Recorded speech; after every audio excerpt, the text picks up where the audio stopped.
Bonjour à tous et bienvenue pour une nouvelle vidéo qui sera cette fois-ci une vidéo de test de produits puisqu'il y a eu plusieurs hauls unboxing dernièrement sur ma chaîne et que je vous avais dit que je réunirais une vidéo pour commencer à tester les produits. Donc j'ai réuni différentes marques, vous allez voir c'est assez varié, on a du Shiglam, on a les produits que j'ai commandés pour la semaine gueule chez Sephora, voilà j'ai fait un petit mix pour pouvoir faire un maquillage assez complet, donc on testera en particulier cette fameuse base de chez Shiglam qui m'avait beaucoup intriguée. Il y aura aussi la palette teint multifonction de chez Make Up Forever. La poudre libre de chez Shiglam en version un petit peu dupe de la Huda Beauty. Est-ce qu'elle lui arrive à la cheville ou pas du tout? On verra ça. Le spray fixateur de chez Shiglam aussi qui était dans les petites nouveautés du moment. Pareil, nouveauté de chez Shiglam en termes de rouge à lèvres, donc voilà à peu près tout ce que je vais utiliser. Je vous parlerai également les produits qui ne sont pas dans mes nouveautés, ce que j'ai utilisé pour faire le maquillage de mes yeux, etc. Donc je vais vous laisser avec la pause des produits et puis bon visionnage. Alors c'est parti, on va commencer bien entendu par la fameuse base Shiglam avec sa petite originalité là, de multi-corrective. Donc je vais essayer de pomper. Donc, comme je le disais la première fois, en pompant, on n'arrive pas à savoir si le mélange se fait entièrement ou pas. Parce que du coup, ah si, j'ai l'impression quand même de voir, je ne sais pas si vous le voyez, on voit une partie qui est rose et on voit la partie blanche qui apparaît. Donc je suppose que la verte doit y être aussi. Ouais, par endroit on le voit. Donc je vais essayer de faire juste une zone. Pour qu'on voit la différence, si différence il y a. Alors je sais pas si vous allez voir beaucoup de différences, moi j'en vois une petite en fonction des imperfections que j'ai, enfin imperfections. Au niveau, voilà, j'ai des petits grains de beauté, j'ai quand même quelques petites rougeurs, voilà, et en fonction de ce que j'ai, ça vient un petit peu l'atténuer en fait, tout simplement. Ici j'ai des petites rougeurs, vous voyez, donc on va en mettre pour voir ce que ça donne. C'est pas énorme, mais ça a un petit peu atténué. Voilà, après au niveau du grain de peau, je trouve pas que ça lisse ou quoi. Ça a pas fait trop de... Ça donne un petit peu l'impression parce que ça a un petit peu unifié. Donc ça fait plus régulier quand même de ce côté. Mais ouais, il y a de la correction qui se fait quand même. Voilà, j'en ai appliqué partout. Oui, je confirme un petit peu ce que je vous ai dit, c'est pas exceptionnellement visible, mais il y a un petit quelque chose qui se passe quand même. Il y a une première correction qui vient se faire. C'est pas mal, c'est pas mal quand même. Il y a un petit côté hydratant aussi, je trouve, mais il n'y a pas un effet brillant qui apparaît. Ça c'est complètement fendu, il n'y a pas de couleur qui reste particulièrement, mais il y a un petit travail de correction effectivement, donc ça se joue vraiment sur les couleurs, c'est ce que je vous disais pour le coup. Il n'y a pas forcément un effet floutant ou quoi, mais comme ça unifie un petit peu complètement avec le reste du teint, pour le coup, c'est pas trop mal.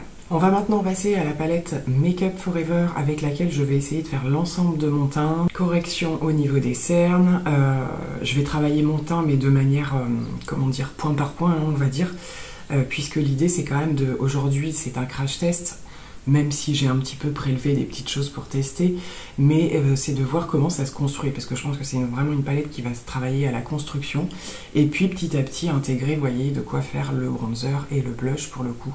Donc c'est parti, on y va. Alors j'ai préparé un pinceau et une éponge. Le pinceau va plutôt me servir à appliquer par toutes petites zones en fait, pour voir au niveau de la teinte surtout. Ici, j'avais commencé à faire des petits tests. Je pense que je vais commencer par prélever cette teinte-là pour voir un petit peu ce qu'elle donne sur une partie de mon visage. Voyez, ça va être un petit peu clair, je pense. Je vais monter comme ça au niveau des teintes et les prélever juste à côté pour voir ce que ça donne et travailler doucement. Alors là, ça va déjà un petit peu mieux. Par contre, après le produit, j'ai envie de le travailler à l'éponge pour voir et pas avec un tout petit pinceau comme ça. Enfin, au niveau des cernes encore, à l'arrière, ça ira. Ouais, je pense que cette teinte-là, du coup, qui est donc la troisième, ça devrait faire le job. On va y aller tout doucement. Et c'est parti. Là où j'ai un petit peu plus de choses à camoufler. Donc du coup, on est toutes sur des matières en crème. C'est assez... Voilà, si vous n'aimez pas les produits en baume, évidemment, faut pas acheter ce genre de choses. Mais j'ai quand même entendu dire que au niveau du rendu, c'était quand même plutôt pas mal sur un assez large type de peau.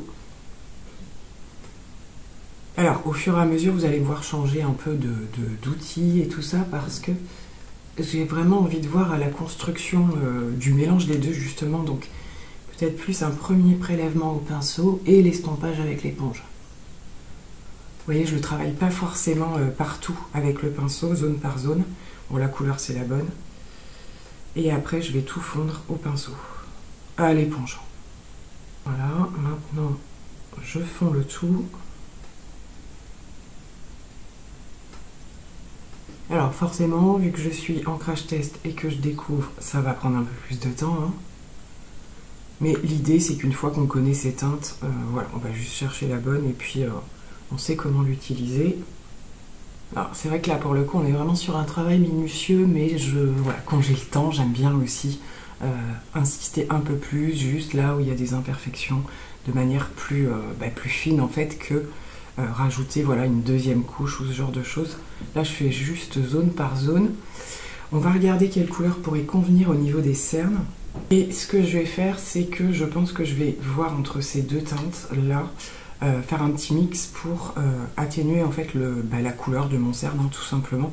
Sachant que celui qui me convient le mieux en correcteur, c'est le Huda Beauty. C'est la teinte légèrement pêche qui est pomelo, donc peut-être que celle-là y ressemble le plus pour le coup. Je vais rechanger de pinceau et voir ça. Ouais, c'est pas mal. C'est un chouïa plus clair que celui que j'utilise d'habitude, mais ça fait quand même la petite correction. Alors, j'ai énormément porté mes lunettes ce matin avec le tampon, là. C'est pas... Alors, le modèle de lunettes, c'est celui que je préfère, mais il faut que j'arrête d'acheter ce genre de lunettes parce que je marque énormément. Et même en les réglant, en desserrant ou quoi, j'ai toujours la marque. Et vous voyez, ça joue sur la qualité de mon make-up parce que du coup, ça veut moins bien prendre là où j'ai la marque. Bon, c'était la petite parenthèse. Donc voilà pour la correction qui est pas mal du tout, je trouve, hein. Donc le produit est... c'est un baume, c'est pas gras, mais on sent qu'il y a l'effet quand même un petit peu crémeux. Donc après, je pense qu'il va falloir bien poudrer. Je vais revenir à la teinte d'avant pour... voilà, pour le teint, j'ai pris celle-là. Donc je vais revenir à la teinte d'en dessous pour les cernes. Et ça fait bien le job. Les deux teintes là, en prenant juste l'une après l'autre, ça convient parfaitement. J'avais tellement hâte de tester cette palette, mais je voulais vraiment choisir le jour où j'ai le temps pour vraiment, voilà, essayer le plus de teintes possible, hein, et apprendre à la connaître du coup pour pouvoir l'utiliser sur d'autres personnes aussi.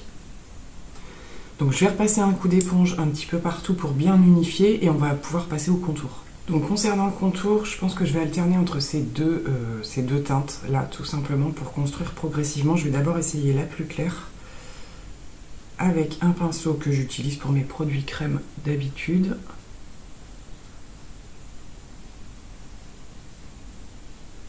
Donc il est un peu clair, mais ça se construit quand même progressivement. Je pense que je vais pouvoir le mélanger avec celui du dessus, hein.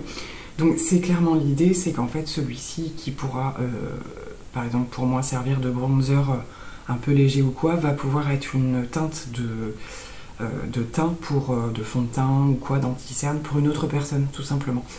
C'est l'idée aussi, et c'est ce que j'aimais vraiment beaucoup dans cette palette. Donc comme je le disais, malheureusement c'est une palette qui va finir en très mauvais état puisqu'on passe notre temps à mélanger les couleurs.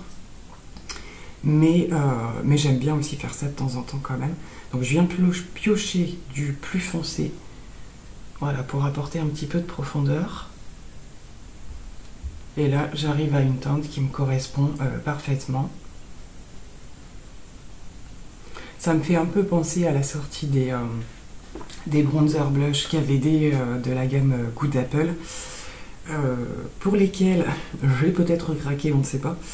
Voilà, qui sont en duo en fait et qui permettent de faire une association ou des mélanges de couleurs. Et c'est vrai que le principe est quand même très très sympa. Je vais reprendre la plus claire pour entourer mon visage. Et pareil, je finis de fondre avec l'éponge. J'aime beaucoup le résultat. J'aime beaucoup le résultat. On peut intensifier en sachant que je vais poudrer derrière. Ça va un petit peu s'atténuer au niveau des teintes. Alors, elle commence à ne plus ressembler à rien, mais c'était une évidence. Je pense qu'à la fin, je vais prendre le temps de nettoyer simplement les contours des fards déjà. Je vais passer, donc ici sur la dernière ligne, on a plutôt ce qui va servir au niveau du blush. Celui-ci aussi peut sur des peaux très très claires. Et on a un highlight ici. Je vais tester les deux blushs. Pour le coup, comme ça vous allez voir, et moi aussi, les deux teintes. Donc on a tout d'abord un plutôt rosé par ici. Donc qui est très joli, très doux. Voilà, franchement ça va aller à toutes les carnations. Et du coup par-dessus, tant qu'à faire, j'ai envie de tester le un peu plus peps à côté. Donc, effectivement, ouais, il va rehausser un peu le rosé qui est plus doux. Donc voilà pour le résultat. Bien entendu, là j'ai eu la main plus lourde parce que je vais poudrer derrière. Hein.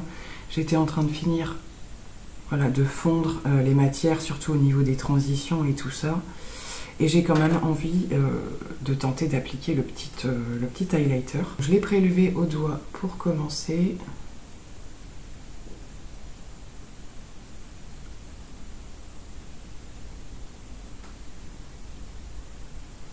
C'est hyper naturel. Bon, c'est Make Up Forever hein, déjà pour commencer. Et en général, on est sur des matières qui arrivent à se fondre vraiment... Voilà, j'aime bien les construire tout doucement. Le résultat, ça fait super glowy. Je pense pas mettre énormément de poudre, j'aime beaucoup le résultat comme ça. Ça fait vraiment matières qui sont fondues entre elles. Les produits peuvent que fonctionner les uns avec les autres forcément. On va en mettre par ici aussi avant de poudrer et par là. Donc je vais m'arrêter pour la palette teint, mais franchement... Très très belle découverte là pour commencer et on va poudrer tout ça. Donc on passe à la poudre avec Shiglam et donc la fameuse poudre duo avec le dessus qui est une poudre compacte que j'ai en teinte rosée hein, comme je vous avais dit. Du coup c'était histoire de changer un petit peu. Donc j'ai prélevé un petit peu de poudre, elle est hyper fine dans un petit couvercle comme ça. Donc j'avais déjà précédemment testé la Translucent mais il y a très très très longtemps, je me rappelle même plus de ce que j'en pensais, c'est ma fille qui l'a terminée. Bref, il me semble qu'elle était pas mal mieux que la Shiglam version classique, là, en fait, avec le capuchon noir ou quoi. Donc je vais commencer par poudrer le dessous de mes yeux. Je vais procéder, pas forcément dans un sens particulier, mais je vais quand même commencer par tester la poudre libre. Mais elle est hyper fine, j'en reviens pas, quoi. Sur le dessous de mes yeux... Et bien écoutez, sur le dessous des yeux, c'est plutôt très très sympa. Ça a flouté. Elle floute super bien, elle matifie aussi. Hein. On va continuer sur le reste du visage. Et avec la compacte, je ferai plus un tour de finition en fait. Donc voilà ce que ça donne avec juste la poudre libre. Elle a vraiment un côté lissant et floutant, hein, je trouve. On va voir si elle marque pas trop, mais pour l'instant, je trouve qu'elle est encore plus fine que la Huda en teinte Cherry Blossom. Ça, là-dessus, il n'y a aucun doute. On va voir si elle est aussi efficace sur la durée, sur la journée et tout. Mais j'aime beaucoup le résultat. Je vais passer un petit peu en plus avec la poudre compacte. Je viens de terminer l'application de la poudre compacte et je suis choquée. Ça faisait longtemps que j'avais pas dit ça. Alors il faut faire attention parce qu'elle apporte dans un premier temps le côté rose qu'on peut voir au niveau du pan, hein, comme ça. Donc j'ai fini de l'estomper avec un pinceau, mais elle apporte un lissage supplémentaire, c'est assez impressionnant. Je vois quand même, ça reprend, vous restez pas figé après, hein, ça reprend un petit peu forme et tout. Mais alors ça a complètement fini de lisser et de matifier, donc peut-être attention au niveau des peaux sèches. Ou très sèche, parce que moi j'ai quand même des zones de sécheresse au niveau des cernes et tout. Mais j'aime vraiment beaucoup le résultat. Je vais voir au niveau de la durée sur la journée un petit peu ce que ça donne, sachant que j'ai utilisé que des produits crème. J'ai fait mon teint vraiment avec des baumes, des choses comme ça. Donc ça va être très intéressant un petit peu de voir ce qu'il en est. Je vous ferai peut-être quelques petits mots à un moment donné dans la vidéo si j'ai pas le temps de revenir. Pour pouvoir vous dire un petit peu ce qu'il en est, l'évolution au cours de la journée. On va passer l'étape, ça va être l'étape du spray fixateur qui est également chez Glam. Je vais quand même faire mes sourcils d'abord de mon côté et on se retrouve pour le spray. Donc pour le spray fixateur, comme je vous le disais, ça fait plusieurs jours que je l'utilise et j'aime beaucoup. Donc son petit packaging un peu original, vous venez le poser à l'envers en fait quand vous le rangez. Et voilà, donc il est très très liquide, hein. C'est un spray classique mais la brume est ultra fine.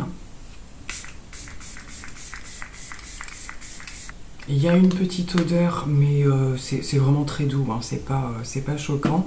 Je vais me ventiler un petit peu pour que ça sèche. Et donc voilà, au niveau du teint complètement terminé. Franchement, ça fait hyper... ça fait naturel, hein, je trouve. C'est vraiment le produit... le fonctionnement des produits complètement crème comme ça fait une construction qui, je trouve, donne un résultat naturel. Et c'est un peu ce à quoi je m'attendais.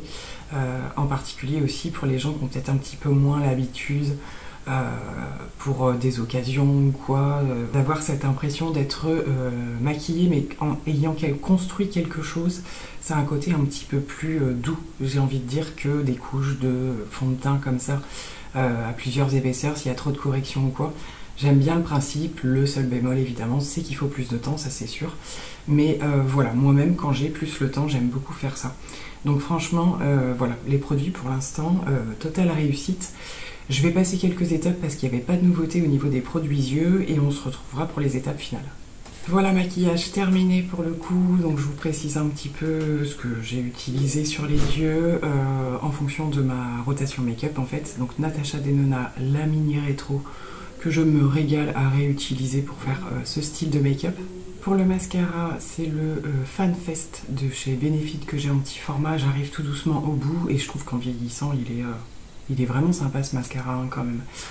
Voilà, là il commence à faire un tout petit peu dépaqué, mais j'arrive encore voilà, quand même bien séparer les choses. Ça fait un moment que je l'ai et il est vraiment super sympa. Et on va terminer avec le produit lèvres de chez Glam, donc que j'ai déjà testé aussi plusieurs fois, que j'aime vraiment beaucoup. Après voilà, ce sont des rouges à lèvres brillants et il faut en remettre. Donc c'est ce principe là pour le coup. Et je le mets avec un crayon dessous, en fait je fais toutes mes lèvres au crayon et je mets ça par dessus et c'est juste trop joli, je vais vous montrer ça. Donc au niveau des teintes, elles ne sont pas toutes pailletées comme celle-ci, je vous remettrai la référence en barre d'infos de celui-ci. Je vous montre le résultat du crayon avant quand même pour que vous fassiez une idée de ce que ça va rendre, parce que forcément ça apporte une pigmentation que n'a pas le rouge à lèvres. C'est le rouge à lèvres de chez Yves Rocher que j'utilise quasiment tout le temps, c'est la teinte 01 Café Serein. Une teinte nude passe-partout, je trouve. J'en avais pris deux et j'ai bien fait parce que vous voyez, je l'avance bien. Et là, pour le coup, par-dessus, je viens appliquer le rouge à lèvres. Donc en termes de brillance, on est vraiment sur quelque chose voilà, qui renvoie la lumière. Les micro-paillettes sont bien rassemblées les unes avec les autres pour faire uniforme et on les sent pas du tout. Ce qui est super intéressant aussi, c'est qu'en fonction de ce que vous allez mettre dessous, comme là j'ai fait avec un crayon plutôt marronné nude, vous pouvez aussi mettre une teinte un petit peu plus orangée ou quoi. Et je trouve que le gloss s'adapte bien en fonction de ce qu'on met dessous. Donc voilà pour le résultat, là j'ai voulu faire complètement nude. Et donc voilà pour le résultat des tests de produits. Je vais aller me recoiffer un peu, voilà, finir de m'apprêter un petit peu et on va conclure sur mon avis sur ces différents tests. Donc concernant ces tests de produits, on peut dire que c'est plutôt une totale réussite. Il n'y a pas de déception du tout. Il y a des produits un petit peu plus coup de cœur que d'autres. On va pas reprendre dans l'ordre, mais grosso modo au niveau de la palette Make Up For Ever, une très jolie découverte. Voilà, je pense que je vais vraiment évoluer avec cette palette et découvrir des choses au fur et à mesure, faire des petites évolutions, etc. Après, c'est le style de palette, il faut vraiment aimer le make-up, aimer travailler le make-up et tout pour utiliser ce genre de choses, parce que il faut pas que ça devienne un produit qui vous prenne la tête, parce qu'il faut trop tester, il faut trop travailler les produits, etc.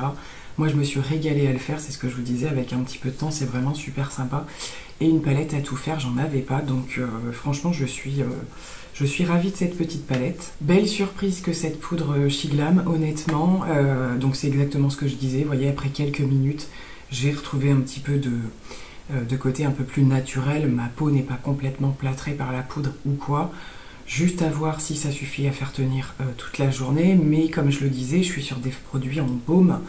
Donc voilà, c'est un petit peu logique aussi que ça reste pas complètement matifié, c'est pas ce que je souhaite non plus forcément. Pour le coup, avec mes autres produits, ça risque d'être de jolies surprises, je pense. Donc comme je vous le disais, juste attention à la poudre compacte qui est un petit peu surprenante au départ parce que voilà, ça vous fait un retour d'effet un peu rosé qui s'estompe en le travaillant ou quoi.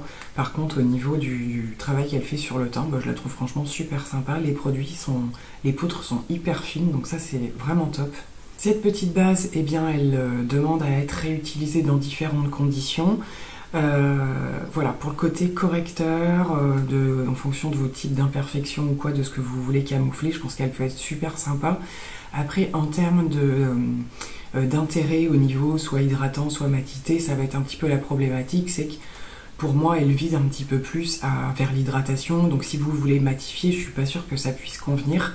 Moi, mon type de peau, pour l'instant, ça a l'air de plutôt bien se passer, sachant que j'ai la peau mixte. Donc voilà, assez intéressante. Je vais continuer de la tester quand même parce qu'elle m'intrigue beaucoup. Petite parenthèse, je vous ai pas remontré en action les autres produits chez Glam que j'avais pris, donc bronzer et blush, mais je les utiliserai à une prochaine occasion dans d'autres vidéos. Je les connais déjà, donc dans mon haul, c'est des produits que je vous avais déjà recommandés qui sont vraiment excellents en termes de simplicité et de résultats. Le spray fixateur, je le trouve très très sympa. Voilà, pourquoi pas en tester d'autres ou quoi. C'est des petits formats en plus, donc ça va assez vite se terminer. Mais j'aime beaucoup le résultat, il est hyper agréable. La brume est super fine, donc je valide. Et le rouge à lèvres, enfin l'espèce de gloss hydratant, là, écoutez, très sympa. Maintenant, on sait très bien que voilà, dès que vous allez boire quelque chose ou quoi, ça va s'estomper.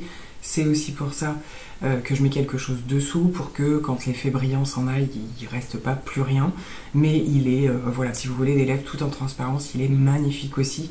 Je l'avais déjà swatché sans rien, je vais vous le refaire sur ma main. Et il est vraiment très très sympa aussi seul. Vous voyez, voilà, quand j'incline, vous avez cette teinte-là en fait qui apparaît sur vos lèvres. Donc moi j'ai les lèvres très peu pigmentées pour le coup. Ça va faire vraiment très très nude, mais sur des lèvres un petit peu plus pigmentées que les miennes. Je trouve le résultat super joli et il est hyper agréable, pas collant du tout, très onctueux on va dire. Bien écoutez, j'en ai terminé pour cette vidéo de test produit dont je suis très très contente. Comme d'habitude, n'hésitez pas à me dire s'il y a des produits que vous connaissez ou qui pour le coup vous ont donné envie. On en rediscute en commentaire. Je vous fais plein de gros bisous, à très vite, bye bye.